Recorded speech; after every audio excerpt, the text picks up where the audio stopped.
God bless you this morning. God said to the man with the withered arm, he said, stretch it towards me, stretch it towards him. And no matter who we are, we all have withered parts of our lives. Maybe your withered arm, if you will, is a loveless marriage. Maybe you were abandoned as a child. Maybe you struggle with drugs and alcohol. On Thursday evenings at 7 o'clock, we have a program that we call Fresh Start. It's a program, it's a 12-step program of ours that we join faith to try to help you overcome any addictions that you may have in your life. But we're not here to judge you, we're here to help you. And of course, if you have an issue that's an obvious issue, many times you don't want people to know about it, but you're going to be people just like you in the class, and we're going to help one another, and we're going to love one another, and we're going to trust God together to believe for restoration in our lives. But maybe your withered arm is loneliness. Maybe you don't make friends easily. Maybe fear is holding you back. Maybe your withered arm is the fact that you can't manage your money or you can't hold down a job. I want you to know that every one of us have an inner child on the inside of us that is trying to get out. You see, almost all of the baggage that we have began as children.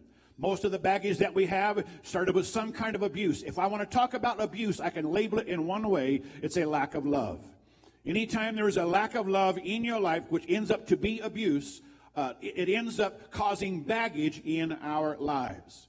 It's the baggage from our past. Maybe it's from our childhood. Maybe it's from a previous relationship, a previous marriage. Maybe it's because of society, the dominant white society, whatever it is. No matter what our baggage has become, it's that baggage that will defeat you. It's that baggage that will cause you to disobey God. It's that baggage that will cause you to do your own thing rather than trusting God with all of your heart. I do know this, that no matter who we are, we can act like we are all of that, but no matter who we are all insecure. We all need love. We all need support. We all need encouragement in our lives. No matter who you are, I can tell you, you will do crazy things to have love in your life. You will do things you shouldn't do to have love in your life. So ultimately, it's the baggage of our past that we have to learn to deal with. This is one of those messages that you bring after Easter because now we got to begin to work on our stuff and begin to, we're celebrate that he's risen, but now he has to be risen inside us. No matter who we are, there's an inner child on the inside that's trying to hold us back in some way. We all have weaknesses that try to keep us from moving forward. See, you right now, you're thinking the person next to you couldn't have the kind of issues that you have. But I promise you, baby, behind closed doors, we all have our issues and we all struggle. And so it's that lack of love in our lives that began as children. And you know, our parents meant well, but they just did the best that they could do. And the truth is, maybe they didn't do a very good job. That's why sometimes you just got to let it go. Yeah, I mean, they did the best they could at the time. Sometimes you just got to let it go and say, God, I'm just going to move on in my life. And I don't know what they've set up here, but this is some baggage. This one's called jealousy. Have you ever seen a jealous person? I mean, they can kill you. I am not kidding you. I mean, a jealous person has the ability of killing. It's baggage because of somebody took something from them and they haven't learned how to deal with that. And so as they go through life, they begin to pick up all of this baggage as they go through life. No matter who we are, we've got baggage, we've got issues. And we pick up this baggage as we go through life. This one is pride. Pride always goes before the fall. Pride is always thinking I'm better than somebody else. Or pride is, because you're a different color than me, I'm better than you. It's pride thinking that you're higher than where you really are. You're bigger than what you really are. That's pride. And of course, pride was the nature of Satan himself. He simply, he wanted to be worshiped like God. He wanted to be above God. That was pride. And here's one here. This one says bitterness. I can tell you this, that a bitter person doesn't have a happy life. But we become bitter for various reasons. We become bitter because things don't work out or because people mistreated us or we believe God for something and we didn't get it. So now bitterness tries to set in. Every single day of our lives, we're offered a cup of bitterness. We have to choose whether we drink from that cup or we don't drink from that cup. But I can tell you, if you don't release the bitterness in your life, you'll not have a good life. It really ties to unforgiveness. It really ties to holding on to the thing. We hold on to our issues because we think in some way we can protect ourselves, but you cannot protect yourself. Here's one that says children. Sometimes children can be a bunch of baggage. I'm just telling you. If you have any kids, you know what I'm talking about. And of course, they think you're the baggage. You know what I'm talking about? They think you're the problem. But many times they're the problem. You spoil them. You do everything you can to help them. And then they don't appreciate it. Lord, help me up in here. But so we go through life, and we have our children, and we do the best that we can. And sometimes we go, wow, how did that happen? And so we go through life, and we're going to church, and we go to class, and we sing in the choir, and all of these things. And as we go through life, we pick up all of this baggage. Sickness comes. We worry ourselves sick. Instead of casting the care on the Lord, we just keep worrying about it until we make ourselves sick. We go through life, and we keep on picking up baggage as we go through life. This one right here says abandonment. Maybe your daddy abandoned you. Maybe your mother abandoned you. If you were raised by a single parent, there's probably abandonment issues in your life. I know that when I left town, that many people felt like I had abandoned them.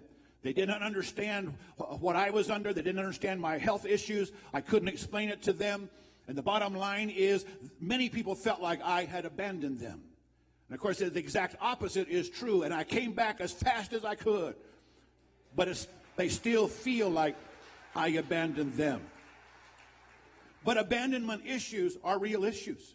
And you're insecure because somebody abandoned you somewhere along the way. And so you pick up that baggage and you put the baggage in your cart.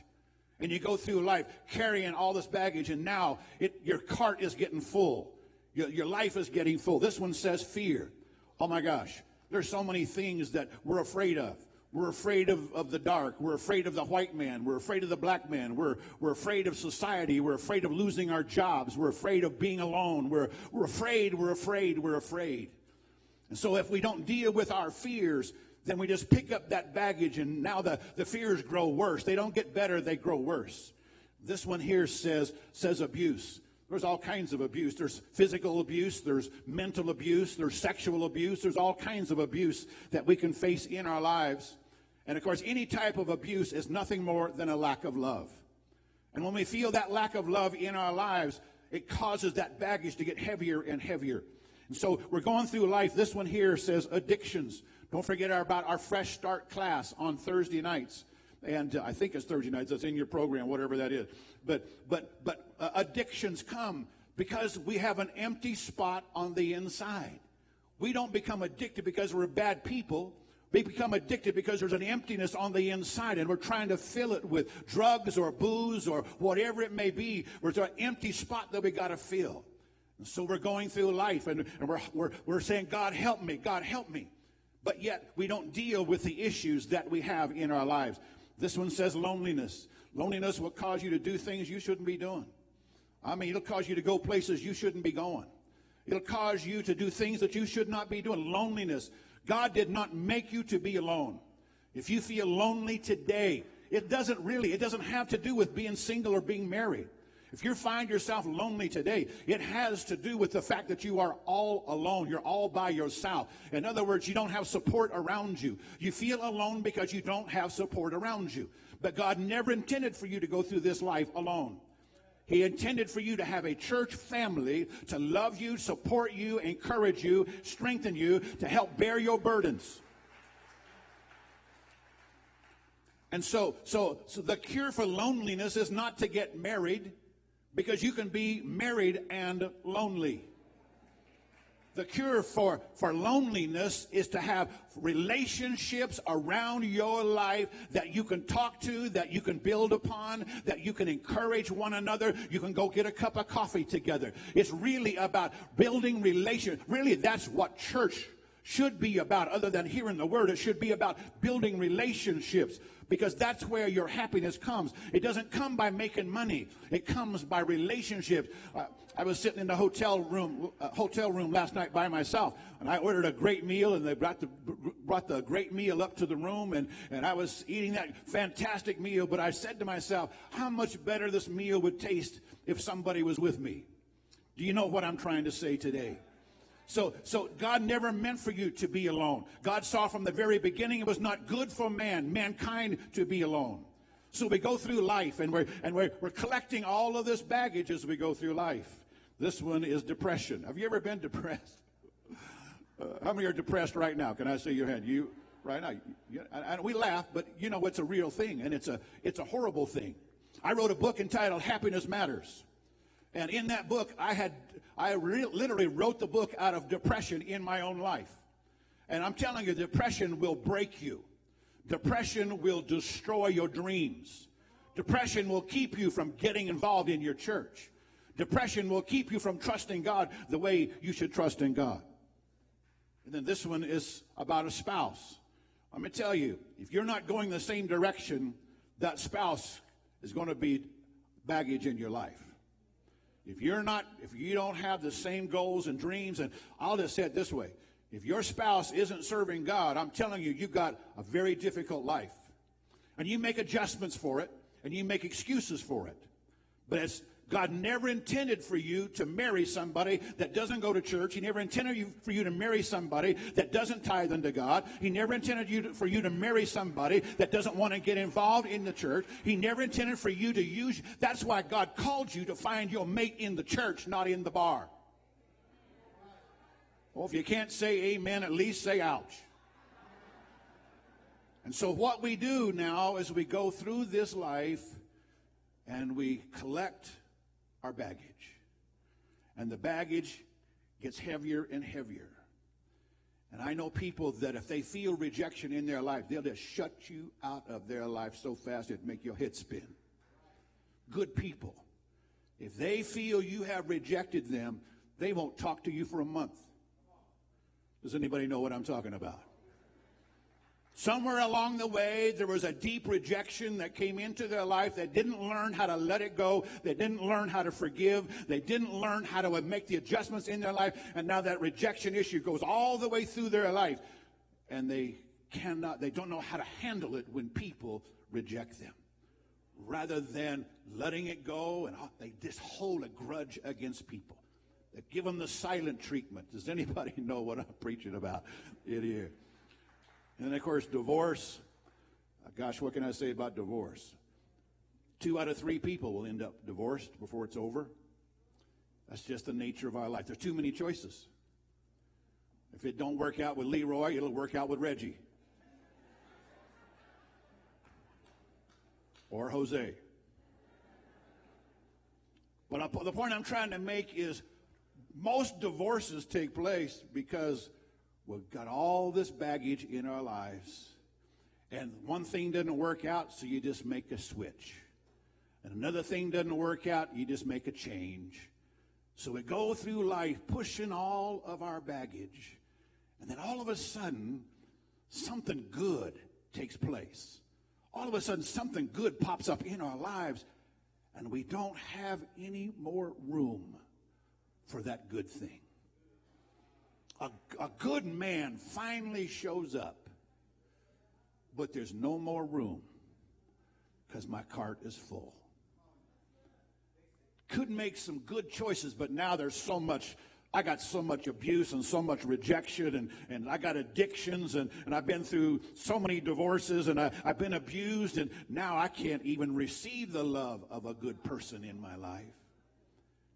No matter who you are, that inner child is trying to get out. And let me say it this way, you can keep that inner child hidden in casual or shallow relationships. But when you become comfortable in a relationship, that's when the little child takes over. That's when the baggage begins to show up. That's when the issue begins to take a stand. The hardest place to hide your baggage is with people close to you. Your sweetheart, your husband, your wife, your family member. Everybody in this room has some real issues. Even Jesus' disciples had real issues. I mean, Peter tried to cut off a soldier's head, and he missed and just got his ear. Temperamental Peter. Judas, I mean, he was a thief and a betrayer. Even Jesus had men on his staff that had real issues. I think it's interesting that God uses people that have issues. I know we expect a lot from our church leaders, but make no mistake, we all have an inner child that's trying to get out. It's the baggage from our past. That's why we put together our adult education program and our Bible college and all of our support groups, because you cannot get through all of your issues by yourself. If you could have, you would have. If you have expectations to be ordained, to be used by God in a greater way, you're going to have to get involved in your church and deal with your issues and find a place to serve, because God has a plan for you. But the reason that God can use me is because he uses the foolish things of this world to confound the wise. The reason he can use you is because he uses people that don't have it all together. God chooses the foolish things to confound the wise. He uses the weak things to shame the things that are strong. I am proof that you don't have to be perfect for God to use you. But you see, God takes people in their weaknesses and he strengthens them. He takes outcasts and brings them close to him. Only God can take people that are a mess and clean them up and use them for his glory. Stretch forth that withered part of your life. Jesus said to the man with the withered hand, he said, stretch it towards me, give it to me. See, that's what God's trying to say to us with our support groups and with our Bible college. He's trying to say, stretch it forth to me, give it to me, and I will strengthen you and I will help you. Married for Life is our class about marriage issues, and relationship recovery class is about healing the broken heart and growing kids God's way. Do you know, here, let me say it this way. How many have, well, I shouldn't say that because almost everybody else would have to raise their hand on this one. Kids that are out of control don't necessarily have bad parents, but they have poor parenting skills. Kids that are out of control aren't necessarily bad kids, but they have not been taught proper boundaries and skills necessary to be what they need to be. So we have a class entitled Growing Kids God's Way. It's to give you skills to help you with your children. If you want to see restoration in your life, you're going to have to apply yourself. You're going to have to do something with your life. You're going to have to deal with the issues that are in your baggage cart. Come on, somebody. Our God can make something out of nothing. He can bring greatness out of weakness. When Jesus looked at the woman that was bent over for 18 years, he said, woman, stand up straight. I'm trying to tell you that only my God can tell you to stand up straight when you've been beat down for 18 years. My God can tell you to stand up when you've got so much baggage you can't even carry it all. I just want you to, even after the service today, go to the info table and sign up for one of the classes at the info table. Make up your mind to study to show yourself approved. The problem with all of the baggage that we have in our lives is it keeps us from living a peaceful life. It keeps us running here and there, and we're frantic about this and that because it keeps us from living a peaceful life. Everybody say this, I have an issue.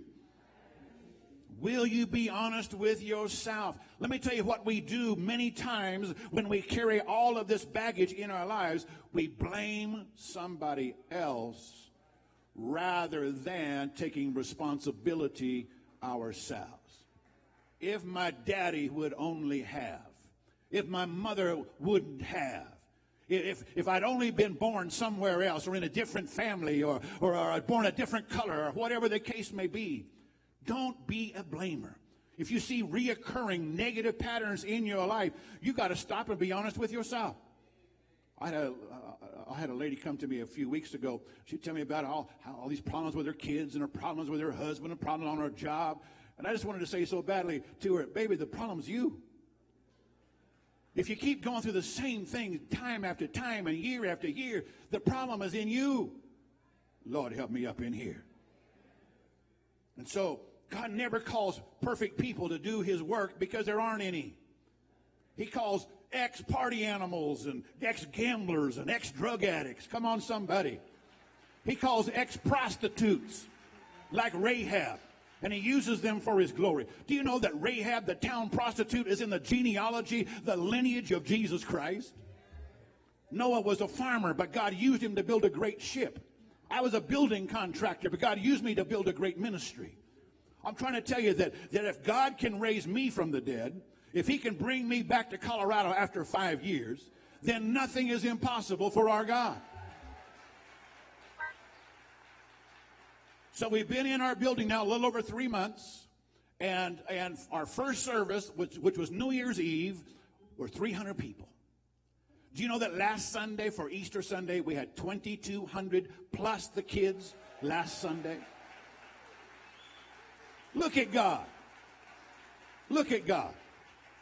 But my wife and I were talking about it. What God is doing is different than what he did before. It's a new thing. He's bringing in new people. This isn't built with people from the past. This is about God doing a new thing at Heritage Christian Center in Aurora, Colorado. Abraham came from the land of Ur, which was a land of idol worshipers and witchcraft. But God saw Abraham's heart, and he used him for his glory. God's got a plan for your life. But you think because of all of the baggage in your cart that God could never use you. But I can tell you, all of this baggage applies to me, not just you. And God says, if I can use a Dennis Leonard to accomplish my will, then I can use you to accomplish my will. And I want you to know that in spite of your baggage, that God's not mad at you.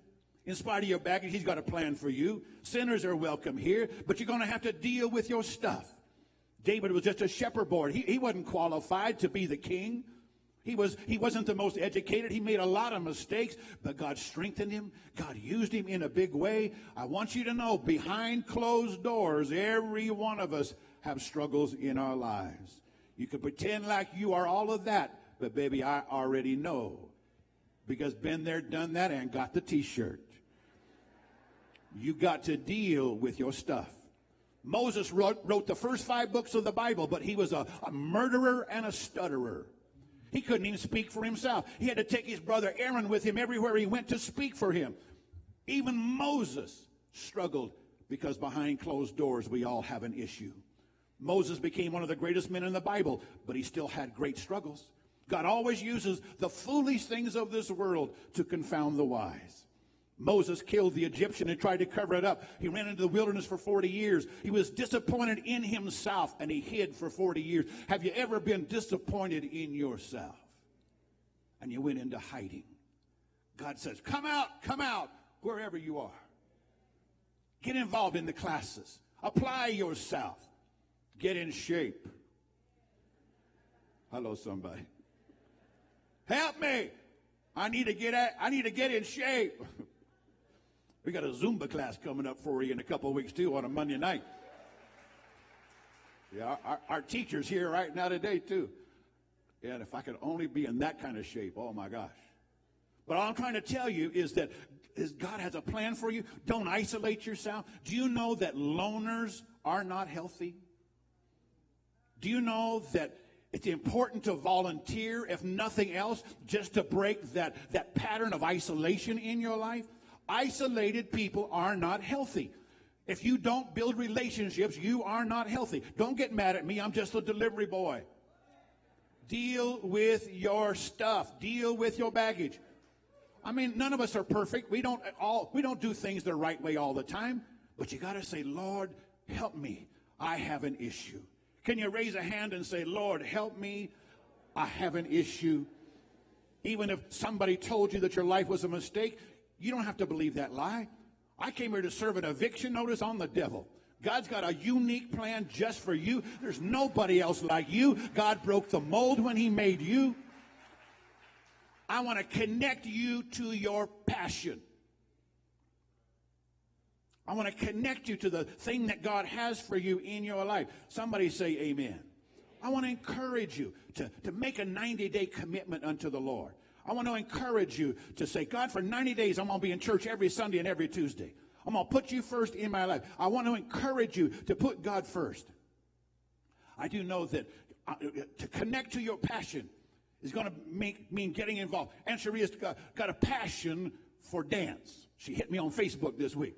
She said, Pastor, I got a desire to get involved, to start a group for dance.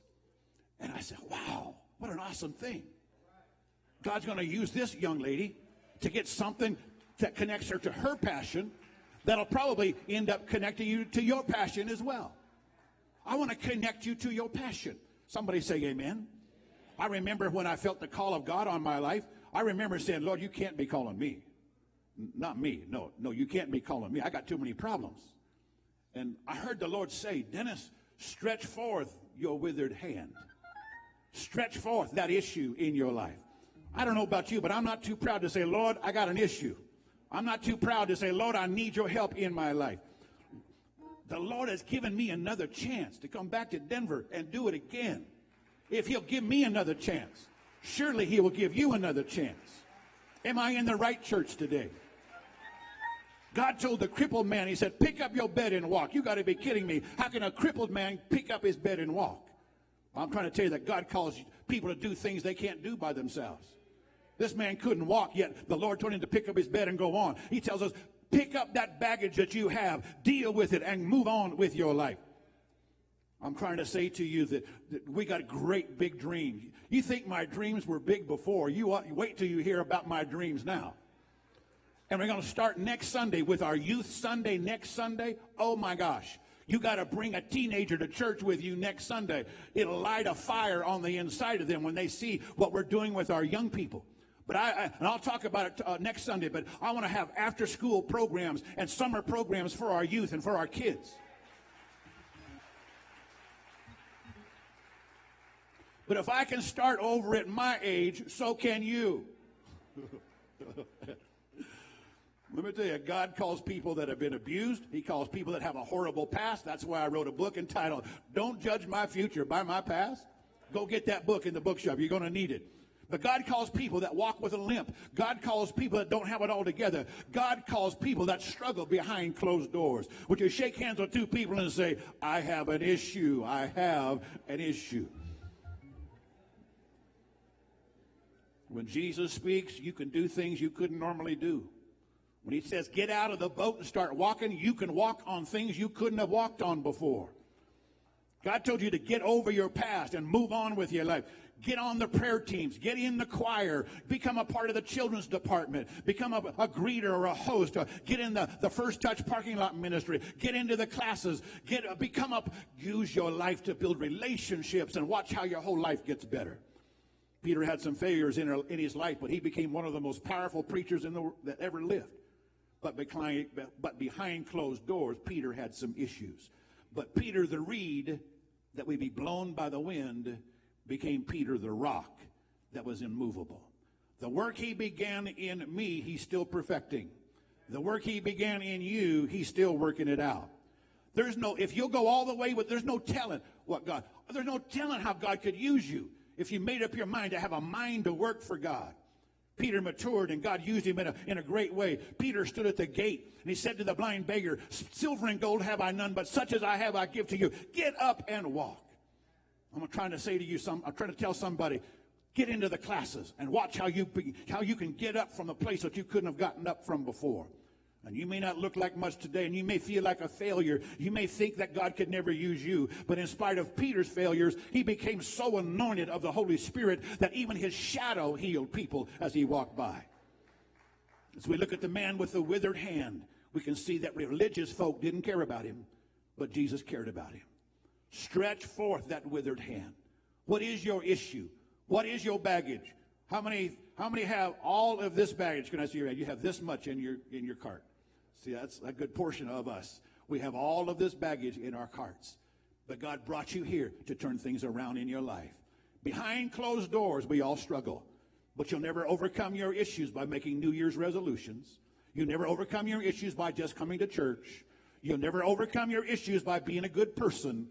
You'll overcome them by stretching forth that weakness, getting into class, saying, God, I'm ready for change in my life. All you got to do is stretch forth that withered hand.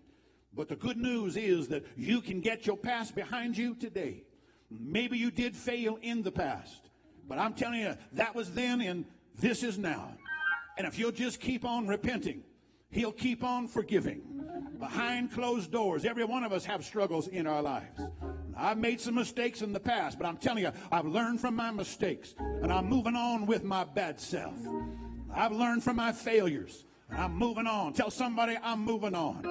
I'm leaning on the Lord in a whole new way, and I'm dealing with my issue. His mercy is greater than all of my past.